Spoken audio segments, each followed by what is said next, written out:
ભારત પર વધારાના 25% ટેરિફને કારણે બજારના સેન્ટિમેન્ટ આજે ખરાબ થયા। નિફ્ટી 24,700ની નીચે, બેંક નિફ્ટી પણ ખરાબ સ્થિતિમાં 54,500નું સ્તર તોડ્યું। મિડ કેપ અને સ્મોલ કેપમાં ભારે વેચવાલી। સરકાર તરફથી કોઈ રાહત પેકેજ ન મળવાના સમાચારને કારણે આજે વોડાફોન આઈડિયા ક્રેશ થયો। શેર લગભગ 7% ઘટ્યો। ફ્યુચરના ટોપ લૂઝરમાં સામેલ, જ્યારે ઇન્ડસ ટાવરમાં પણ લગભગ 4% નબળો પડ્યો। CNBC બજાર એક્સક્લુઝિવ સમાચાર પર લાગી મહોર। સાઈ લાઈફમાં આજે 774ના ભાવ પર 3.2 કરોડ શેરમાં થઈ ડીલ। 2,810 કરોડના મોટા સોદા। નવા ઓર્ડરને કારણે પ્રોટીન ઈ ગવર્નમેન્ટનો હિસ્સો લગભગ 10% વધ્યો। જિલ્લા સ્તર પર આધાર સેવા સેટઅપ કરવા UADI તરફથી 1160 કરોડનો ઓર્ડર મળ્યો।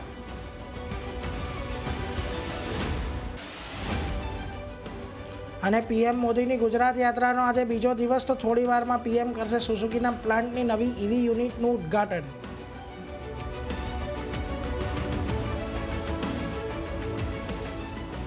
તો જુઓ, ખાસ કરીને અત્યારે આપણને વિક્રમ સોલારના લિસ્ટિંગ તરફ આપણે ખાસ કરીને આગળ વધી રહ્યા છીએ। થોડા દિવસ પહેલાં જ આપણને IPO આવતો જોવા મળ્યો હતો। ઓલમોસ્ટ અહીંયા જે IPOની પ્રાઇસ હતી 332ની આજુબાજુની આપણને જોવા મળી હતી, અને આજે આપણે લિસ્ટિંગ તરફ આગળ જઈ રહ્યા છીએ। ખાસ કરીને કંપનીનો જે કુલ IPO હતો 579 કરોડનો IPO આપણને જોવા મળ્યો હતો, જે આજે લિસ્ટ થવા માટે જઈ રહ્યો છે। એટલે એના પર ખાસ કરીને રાખીશું। અને જો આજના દિવસમાં હવે આપણને લિસ્ટિંગ થતું દેખાયું છે વિક્રમ સોલારનું, અને આજના દિવસે જે લિસ્ટિંગ છે એ થોડુંક પોઝિટિવિટી તરફની સાથે જ આપણને આગળ વધતું દેખાઈ રહ્યું છે, એટલે એના પર એક ફોકસ રાખીશું।